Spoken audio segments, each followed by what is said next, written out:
Hi friends, welcome to my blog. तो आज આપણે બનાવીશું પ્રોટીનથી ભરપૂર એવા મસાલા ઢોસા જે બનશે મગ અને ચણાથી। તો તમે આને આ સ્પ્રાઉટ હોય ને તો બી ચાલે, અને મગ ચણાને પલાળી રાખ્યા હતા સવારથી એને। તો જો અહીંયા આપણા મગ અને ચણા ફણગાઈ ગયા છે। હવે આપણે એને ધોઈ નાખીશું। તો આ છે આપણા ફણગાવેલા મગ અને ચણા, જેનાથી આપણે બનાવીશું ઢોસા। એકદમ પ્રોટીનયુક્ત અને એકદમ હેલ્ધી છે। તો આપણે આગળ જોઈએ। તો ઢોસાના મસાલા માટે આપણે બટાકા બાફી રાખ્યા છે। ઓવરકુક નહીં કરવા દેવાના, 3 વિસલ તો ઇનફ છે। અને પછી આપણે એને આવી રીતે કદ્દુકસ કરી દઈશું। જો તો અહીંયા આપણા બટાકા કદ્દુકસ થઈ ગયા છે, એટલે કે છીણી લીધા છે। હવે આપણે આગળ બનાવીએ। તો આપણે મસાલા ઢોસા માટે મસાલો બનાવીએ છીએ। તો આ બટાકા જે આપણે કદ્દુકસ કરી રાખ્યા એ હવે એમાં આપણે ડુંગળી નાખી દઈશું, કાપેલી ઝીણી ઝીણી કાપેલી છે। તો હવે એમાં આપણે લાલ મરચું નાખી દઈશું। આ કુમઠી મરચું છે અને આ થોડુંક તીખું મરચું। આમાં તમે લીલા મરચાંની કાતરી કરીને પણ નાખી શકો છો। હવે આમાં થોડો ગરમ મસાલો નાખી દઈશું અને હવે ધાણા જીરું પાવડર, અને બટાકા બાફતી વખતે મીઠું નાખેલું જ છે। અને હવે આપણે નાખીશું સંચર, લાલ મરચું અને શેકેલું જીરુંથી આપણે પાવડર મસાલો બનાવ્યો છે એ એમાં ઉમેરીશું થોડું। તો સંચરથી થોડો ટેંગી ટેસ્ટ આવશે એના માટે। અને હવે મીઠું થોડુંક જ નાખવાનું છે, કેમ કે આપણે બટાકા બાફતી વખતે બી નાખ્યું છે। અને હવે આપણે નાખીશું લીલા ધાણા, જે ઝીણા સમારેલા લીલા ધાણા બી નાખી દઈશું। હવે આપણે મસાલાને મિક્સ કરી દઈશું। તો અહીંયા આપણો મસાલા ઢોસાનો મસાલો રેડી થઈ ગયો છે। તો આપણે હવે આને પીસી કાઢીશું। તો આપણે જે મગ અને ચણા પીસવાના છે એમાં થોડુંક આપણે સોજીરું પણ નાખી દઈશું, અને થોડું આપણે લસણ નાખીશું એમાં। 1 ઇંચ જેટલો આપણે અદરકનો ટુકડો નાખી દઈશું એમાં,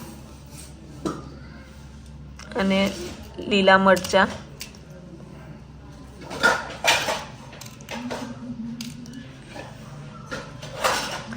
તમારા ઘરમાં જે રીતે તીખું ખાતા હોય એ હિસાબે તીખા મરચાં નાખવાના આમાં। તો હવે આપણે એમાં થોડું જીરું નાખી દઈશું અને થોડું સ્વાદ અનુસાર મીઠું,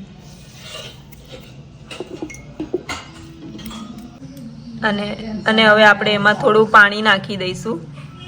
પાણી નાખીને આપણે હવે એને પીસીશું, એટલે થોડુંક જ નાખ્યું છે પાણી।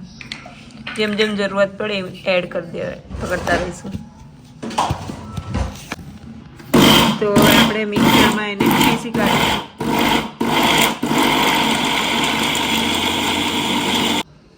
તો હવે આપણે એમાં પાણીની જરૂરિયાત પ્રમાણે નાખવાનું છે, એટલે પાછું થોડું પાણી ઉમેરીને એને ગ્રાઇન્ડ કરી દઈશું।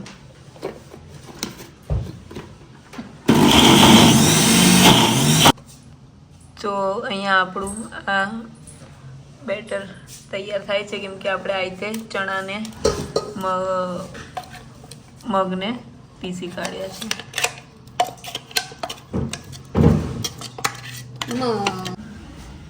તો હવે આપણે બેટરમાં નાખીશું ખાવાનો સોડા।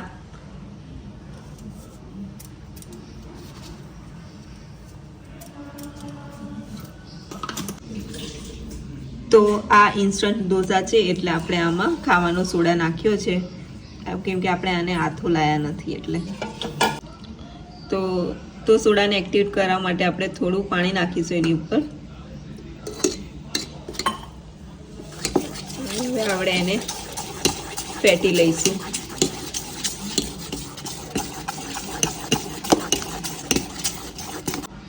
તો આપણે ઢોસા માટેનું બેટર થોડું જાડું છે એટલે એને પતલું કરવા માટે આપણે થોડું પાણી નાખીશું. થોડું પાણી ઉમેરીને ફેરવતા રહીને ચેક કરીશું કે કન્સિસ્ટન્સી કેટલી છે.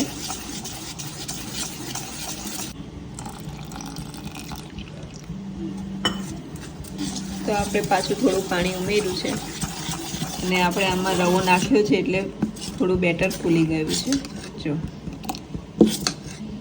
ઓલમોસ્ટ ડબલ થઈ ગયું. રાખવાની, જો વધારે લિક્વિડી પણ નહીં ને વધારે જાડું પણ નહીં. અને આ રીતે પાછળથી ચેક કરી દેવાનું કે આ રીતે સીધું ક્લીન થતું હોય એટલે આ બરાબર છે. તો આ સાઈડ આપણે ઢોસાનો તવા ગરમ કરવા મૂકી દીધો છે. હવે એમાં આપણે નાખીશું થોડું તેલ ગ્રીસ કરવા માટે. એને આપણે આ રીતે ઇવનલી બધે ફેલાઈ દઈશું.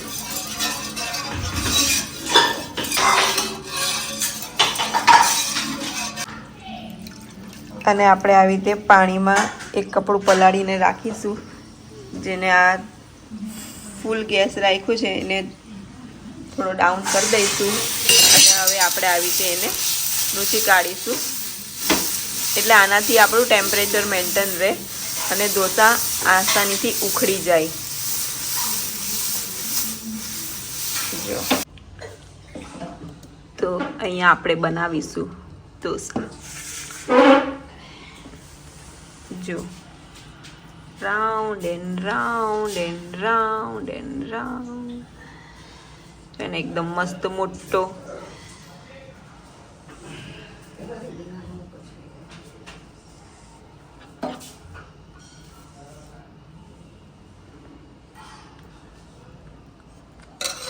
look at the dosa.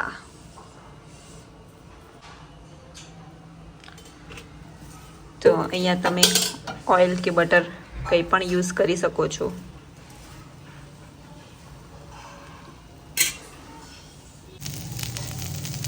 તો તવા પરથી આવી રીતે ઢોસા સાઈડ છોડી દે એટલે એ બરાબર થઈ ગયો છે.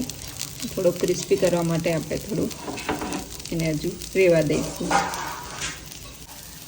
તો અહીંયા આપણું નીચેનું પડ બરાબર શેકાઈ ગયું છે એટલે હવે આપણે મસાલો સ્પ્રેડ કરીશું. અમે થોડા બટાકા ઓછા જ ખાઈએ છીએ એટલે ઓછો મસાલો નાખીએ છીએ.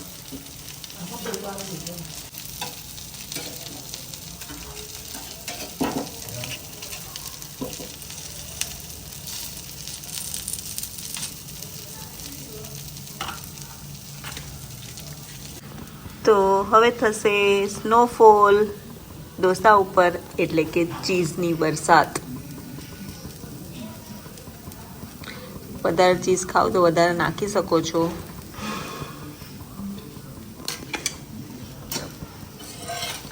એને પછી આ રીતે પલટાઈ દેવાનું છે ને એકદમ જોરદાર યમી યમી. તો તૈયાર છે આપણો પ્રોટીનયુક્ત ભરપૂર એટલે ભરપૂર પ્રોટીનયુક્ત મસાલા ઢોસા, ચીઝી મસાલા ઢોસા. કેમ કે આ આપણે સ્પ્રાઉટનું બનાવેલા છે એટલે. તો હવે ટેસ્ટ કરીને બતાવીએ. જો ઢોસા એકદમ ક્રિસ્પી છે ને.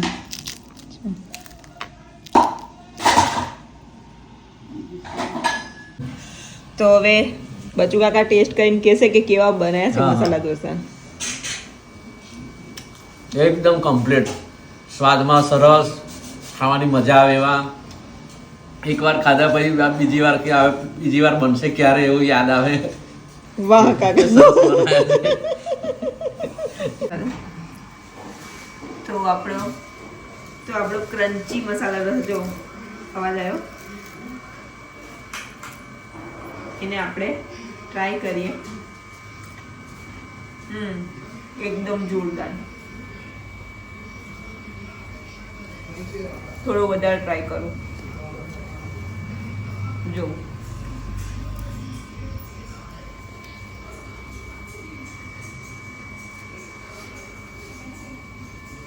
સુપર યમી, ક્રન્ચી બી છે. તો અમારા મસાલા ઢોસા હજી બને જ છે, પણ તમને લોકોને રેસીપી ગમી હોય તો લાઈક શેર અને સબસ્ક્રાઈબ જરૂરથી કરી દેજો, અને ઘરે જરૂરથી ટ્રાય કરજો. બધાને જ બહુ ભાવશે અને એકદમ હેલ્ધી છે.